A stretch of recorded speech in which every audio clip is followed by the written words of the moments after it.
Are you looking for a place to call home? Are you considering Salt Lake City, Utah? In my videos, I will give you the ins and the outs, the good and the bad. Are you confused by the conflicting media stories that you're hearing about the housing market? I'm about to give you some juicy details that will blow your mind.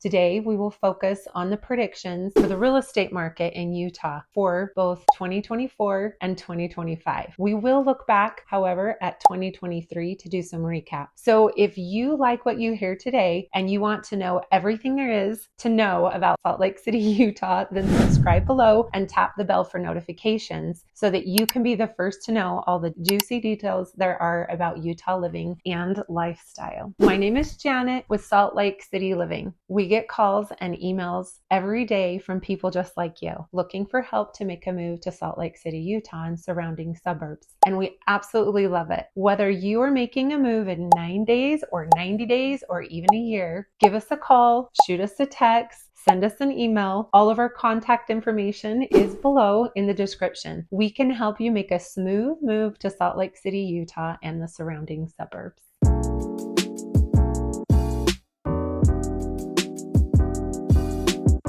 Today, we're going to discover more about predictions in the Utah real estate market for 2024. But before we get started, I have a few questions. Why do you want to own a home? What are your deepest desires? What are you looking for in lifestyle, community, family, and homeownership? Every real estate experience is different. Homes and owners have a special bond. I want to be the one to help you uncover the answers to these questions if you don't already have the answers.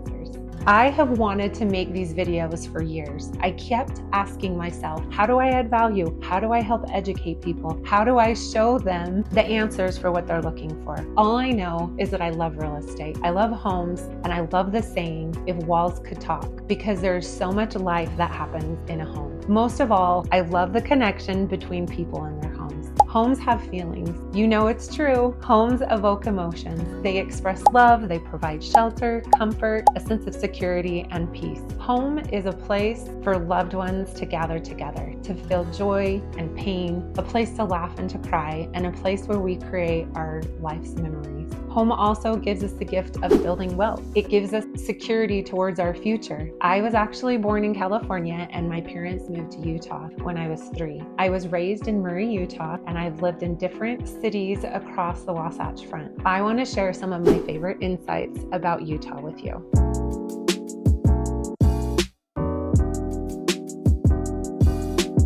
Today we'll focus on Utah market predictions. So here we go. Let me give you a quick recap of 2023 to help set the stage for 2024. In 2023, sales were down 23%. This is the lowest amount of home sales since 1993. Shockingly, 49% of licensed real estate agents only sold 0 to 1 homes in 2023. Not pretty. Just to add some perspective, in 1993, there were only 260 million people who lived in the United States. Today, there are 340 million people. That is a difference of 80 million more residents in the United States. So what is happening? The sharp uptake in both rates and home prices has caused potential buyers to hit pause. It is interesting to note that over 70% of homeowners have a mortgage that is locked in at 4% or less. Never ever has there been a bigger love affair between homeowners and their mortgage rate. That is why everyone started saying, date the rate and marry the house, meaning that if you want to lock in your dream home, you want to do it now and you can refinance your interest rate later. I have a confession. I too have a love affair with my mortgage rate, so I totally understand the dilemma.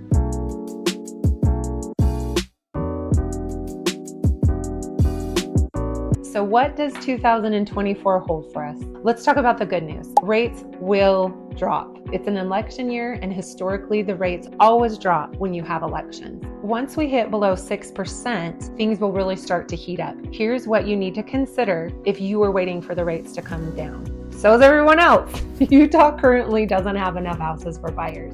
If all of the fence sitters re-enter the real estate market, we are in big trouble. We are already seeing multiple offers again. In Utah, we have the largest number of entry buyers we have ever seen. 10.5% of our population are millennials. This means that we need to build over 10 years worth of homes in less than 7 years to keep up with the current demand. We just do not have sufficient. Also, Gen Z, who comes behind those millennials, is also double than it's ever been. So that way, they are going to be entering the market as well in 2028 and 2029. In the Utah Economic Forecast from the Kim Garner Institution at the University of Utah, I was reminded of some of Utah's big picture problems that need solutions. As Utah grows, there are concerns of air quality and pollution. Some of the ideas that Utah is trying to implement are the changing to the zoning to accommodate more affordable housing and encourage public transportation. So here's an example. They've done some studies to see if big box stores such as Walmart actually need their whole parking lot. And what they found is they don't. They never use all of that space. So in an effort to increase some more affordable housing, they've actually allowed some changing to zoning. So a builder can go in, they can chop off back half of that parking lot and create more residential housing. They have to meet some requirements, of which they need to have grocery stores and be in walking distance to encourage the use of public transportation. All of these things will combine to solve various problems in Utah's economical forecast, which directly relates to housing. They're constantly improving traffic flow and adding additional highways or main roads. There are some very interesting traffic patterns in Utah that have proven to alleviate the congestion. Some of the changes that initially freaked me out were some crazy figure 8 patterns and taking you to the opposite traffic flow. So you're driving opposite the whole flow of traffic. Sounds crazy, right? But guess what? It works. It's been proven to actually cut down on travel time. Utah is also well known for its inviting tax laws. This has been attracting many large companies to call Utah their home base, such as Amazon and Facebook.